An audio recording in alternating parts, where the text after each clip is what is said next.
Federal judges are growing angry over a pattern of continued defiance from Trump Justice Department lawyers, especially when it comes to immigration cases. That's according to reporting from the New York Times. The paper reveals a review of federal dockets found at least 35 instances since August where judges issued an order requiring the government to explain why it should not be punished for violating court orders. Those so-called show cause orders came from judges across the country and all stemmed from cases where the government had detained undocumented immigrants who had been living in the U.S. for years. The Times notes, quote, "They represent the culmination of weeks of frustration from the bench. Judges have castigated administration officials for testifying dishonestly, representing the law inaccurately, and above all, failing to comply promptly with their orders." Experts said that judges appeared to be grappling with a key question. Could the violations of court orders be explained merely by the stress on the legal system caused by the recent flood of immigration cases? Or is there a more systematic effort by the government to defy the courts? In a statement to the Times, a Justice Department spokesperson blamed, quote, rogue judges, accusing them. That's not going to help.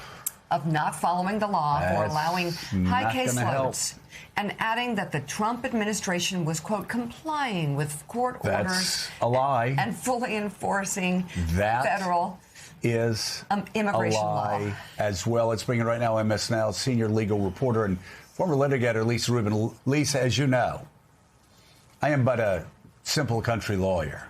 I don't understand the complexities of this federal legislation. But the one thing I do remember is when I was practicing in Northwest Florida, I remember the 3 federal judges in Pensacola, Florida, and I'm not being funny here. If somebody came in and deliberately ignored an order or seemed to ignore an order, I could name their names right now. I won't. They would glare down at the lawyers and say, "You're in contempt of court. I'm going to give you one notice." Mm-hmm. But it seems that your agency continues to do this. I swear to God, they would say this. You need to go back and tell all your buddies you're working with, if it happens here again, I'm going to hold them in contempt of court, and I'm going to suggest that professional proceedings start taking place to have them disbarred. This is a court of law.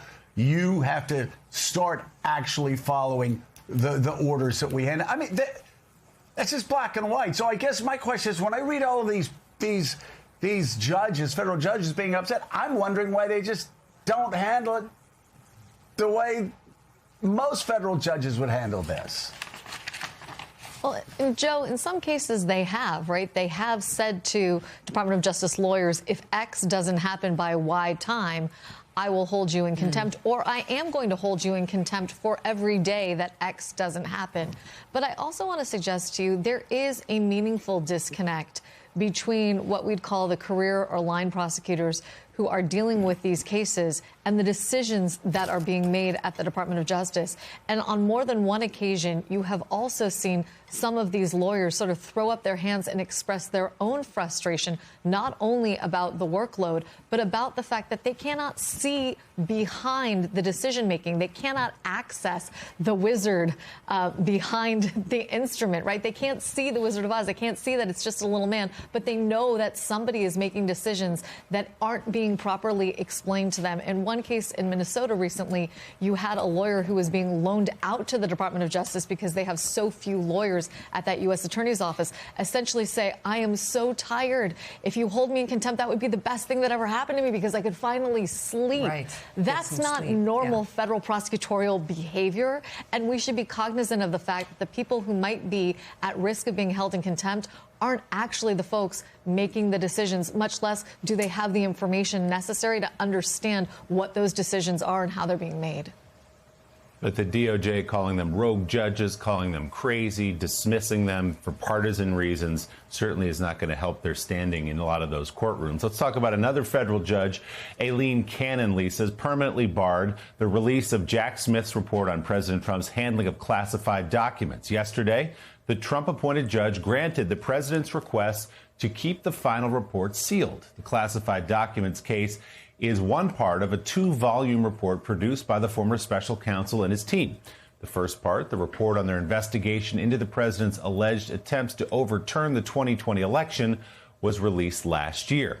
Judge Cannon criticized Jack Smith's report in her decision, saying the release of his findings would be a manifest injustice, in her words, to President Trump and his co-defendants. She writes, any release would, quote, cause irreparable damage to former defendants and would contravene basic notions of fairness and justice in the process.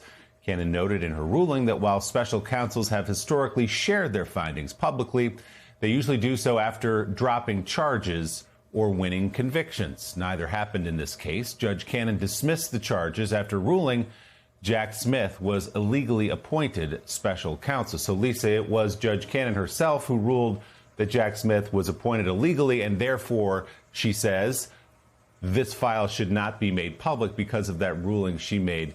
Is she on good ground here legally?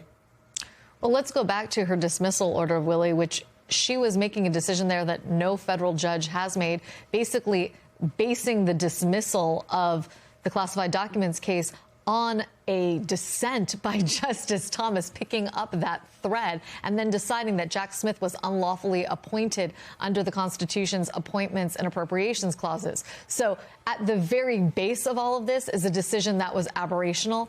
Then she goes on to say, as you just noted, that Jack Smith should never have written Volume 2 of his report, because once she ruled that he was without authority to act in that case, it was unlawful for him to issue that report and continue.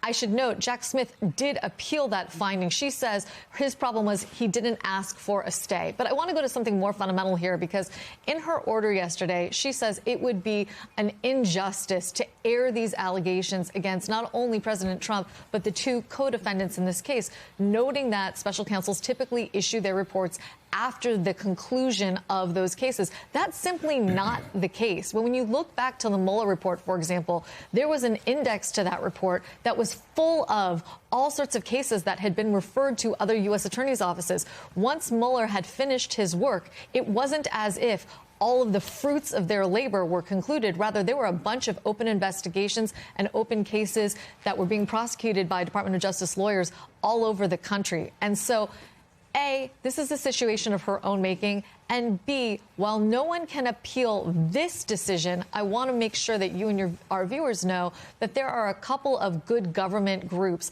that are trying to intervene in this case. They tried to do so. She rejected them several months ago. They have a pending appeal with the 11th Circuit. And if the 11th Circuit is to decide that American Oversight and the Knight First Amendment Institute reasonably should be able to intervene in this because there's a public interest to be vindicated, well, then all bets are off about whether we'll ever see Volume 2 of this report. Willie? Well, I mean, the thing is, the 11th Circuit's overruled her so many times. She's been running a protection racket for Donald Trump from the moment John Lemire that this case went before. And there's a reason why Donald Trump doesn't want any of this information to get out. Of all the cases that have been brought against him, he understands this documents case is the most damning case. He understands it is Republicans who are testifying against him. He understands it's former employees who are testifying against him. He understands it is the Mar-a-Lago IT person who is saying that he was pressured to get rid of the camera footage. He understands there are reports that he approached the maintenance person to talk about flooding the room. All of these reports got out there, the pool flooding documents. There are all of these reports that we have heard coming out in the media through the years about this case. And he understands this is the one case that could have gotten him in serious trouble. And the huge mistake is that Jack Smith actually tried this case in Florida in front of a judge who I guess desperately wants to be on Trump's Supreme Court instead of doing it in Washington, D.C. Because if it were in Washington, D.C., and if this case had actually gone to trial, I don't think there are many people who believe that history would not have been dramatically changed. So, yes, Eileen Cannon does not want the world to see the case that she killed, all right? Donald Trump does not want that evidence out there. And so now we see whether the 11th Circuit, who's very conservative, but also has turned over Eileen Cannon's decisions in this case, overturned them time and time again. We'll see if they do it one more time, because the public has a right to know what Jack Smith learned. Yeah, there's many people in Jack Smith's orbit who really praised the way he's handled these prosecutions, but pointed in real time, some suggested second-guessing the choice of venue. Like, this should have been in Washington, it shouldn't have been in Florida, because it left open the door to exactly this outcome. Random draw, to be sure, but Judge Cannon ended up putting a thumb on this scale significantly for Trump down the line. And you're right, Joe. We've talked about it on this show. Trump has privately told people, more or less, that he was dead to rights on that one. That was the case, the classified documents case that he feared the most. And I know there'll be second guessing for all time in terms of the sequencing of those cases. The one in Manhattan went first, got a conviction, but it seemed to many to be the least serious. And we will never know if things had gone quicker or, if the order was changed, what would have happened. But you're right. Cannon certainly at every opportunity seems to be deferential to Trump and Trump's wishes.